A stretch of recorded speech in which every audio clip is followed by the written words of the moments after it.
How many of you are completely comfortable with calling yourselves a leader? See, I've asked that question all the way across the country, and everywhere I ask it, no matter where, there's always a huge portion of the audience that won't put up their hand. And I've come to realize that we have made leadership into something bigger than us. We made it into something beyond us. We made it about changing the world. And we've taken this title of leader and we treat it as if it's something that one day we're going to deserve. But to give it to ourselves right now means a level of arrogance or cockiness that we're not comfortable with.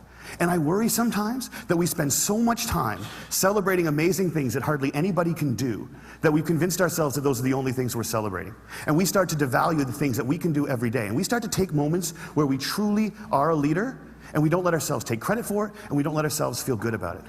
And I've been lucky enough over the last 10 years to work with some amazing people who have helped me redefine leadership in a way that I think has made me happier. And with my short time today, I just want to share with you the one story that is probably most responsible for that redefinition. I went to a school on a little school called Mount Allison University in Sackville, New Brunswick. And on my last day there, a girl came up to me and she said, "I remember the first time that I met you." And then she told me a story that happened 4 years earlier. She said, "On my day before I started university, I was in the hotel room with my mom and my dad, and I was so scared and so convinced that I couldn't do this, that I wasn't ready for university, that I just burst into tears.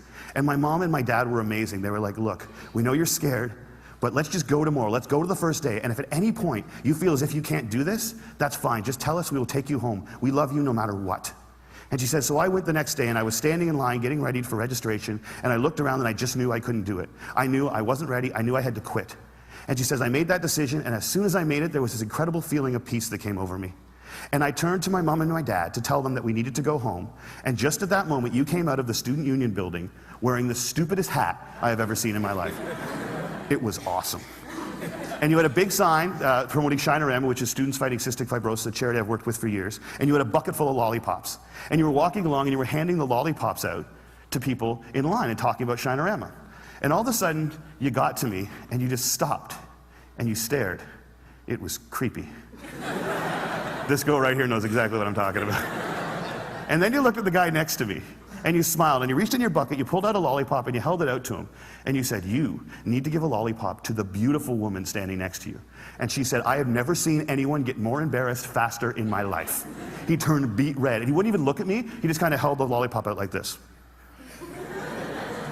And I felt so bad for this dude that I took the lollipop. And as soon as I did, you got this incredibly severe look on your face, and you looked at my mom and my dad and you said, "Look at that, look at that. First day away from home, and already she's taking candy from a stranger."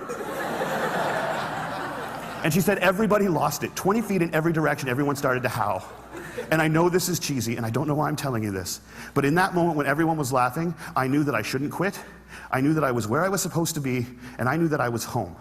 And I haven't spoken to you once in the 4 years since that day, but I heard that you were leaving. And I had to come up and tell you that you've been an incredibly important person in my life, and I'm gonna miss you. Good luck. And she walks away, and I'm flattened. And she gets about 6 feet away, she turns around and smiles and goes, "You should probably know this too. I'm still dating that guy 4 years later."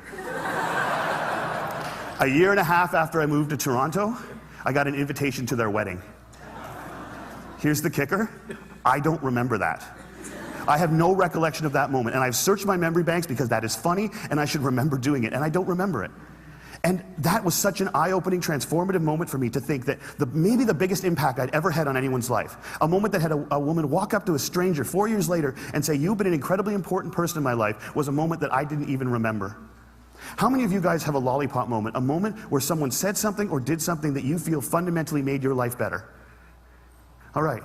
How many of you have told that person they did it? See, why not? We celebrate birthdays where all you have to do is not die for 365 days.